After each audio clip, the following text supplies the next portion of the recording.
When I came to the Northern Territory, I was a sex worker and I could work in different aspects. I could work for an agency, but I needed to get police registration. So I looked into it and I thought, I have a clean record. I don't have any sex work on my record anyway. So I thought I didn't want that to come up later on. So the other option was I had to work privately. The way the law stands, they're not allowed any help whatsoever. The bonus, they don't have to register.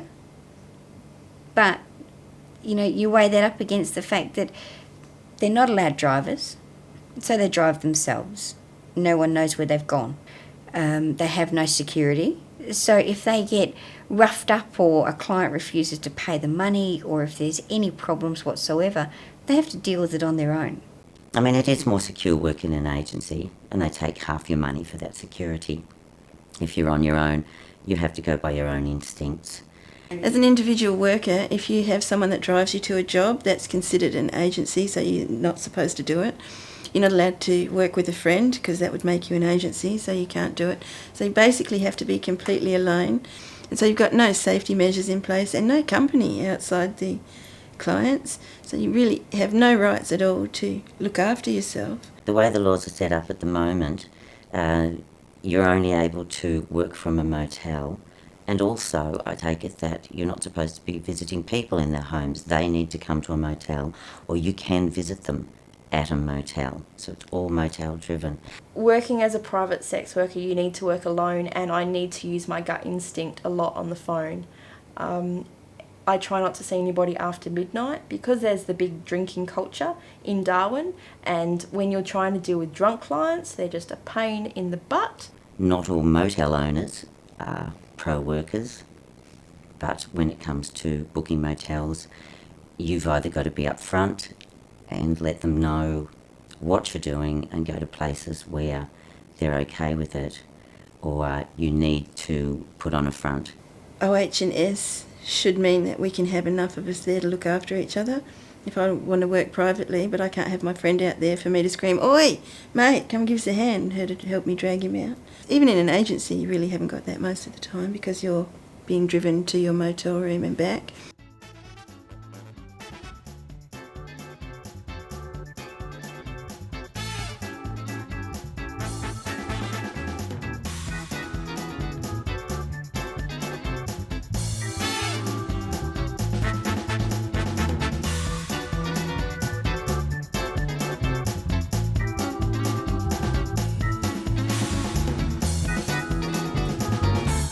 In an agency, you have all the girls in one place, but you cannot have clients in the agency. You have to book a motel room, and the girls have to be taken to the motel room, or they can visit the client's in-house where you have to be taken, so that the girl is basically always alone with the client, and there's no safety measures in place. It's up to the agency to register the girls. The agency should have the forms on site, there to fill them out.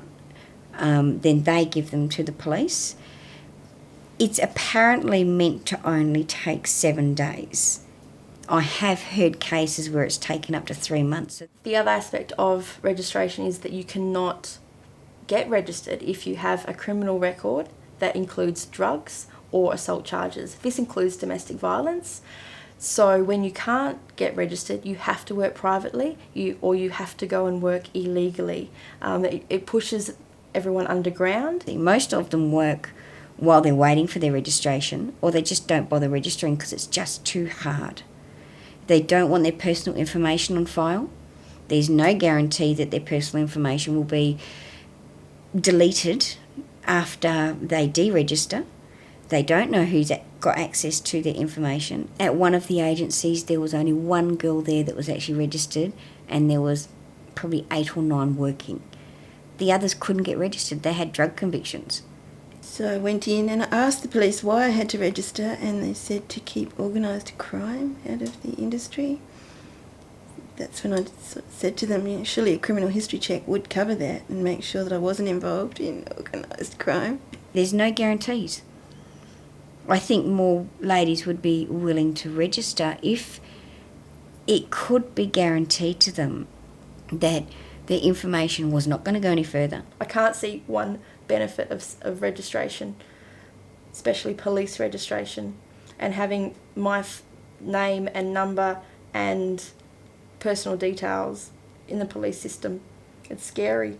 I don't understand why we have to be registered in the organised crime division when we're really just organised workers. I've found out that the registration is deactivated, so it shows a previous tag. So the tag's not there, but it shows that there's been a previous tag. So it's not deleted, the information is still there. You can't go to the police because they will treat you different because you are a sex worker. You've got it stamped on your forehead for the rest of your life, and you are treated differently when police see that you are a former or a current sex worker. No, it's not even about safety. They don't even pretend it's about safety of the girls. It's purely to keep organised crime out of the industry. They can say it's for personal security. They can say that it's, to help them, but it's not. If that was the case, it'll be the private girls that are registered. I can't see the actual need for registration. I can't see what it can make my job easier or safer.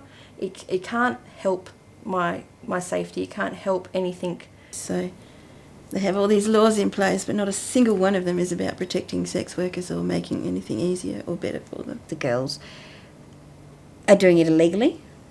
Everyone's breaking the law. No one's getting busted. Registration is just really labelling sex workers as someone different than anyone else in this community, and giving a police registration just makes it like we're a criminal rather than just someone offering another community service.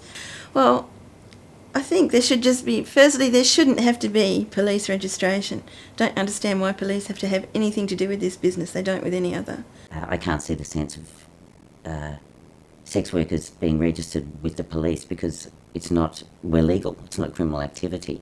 Registration does not protect sex workers. What protects sex workers is workplace legislation and occupation health and safety standards, and empowering sex workers to make informed choices.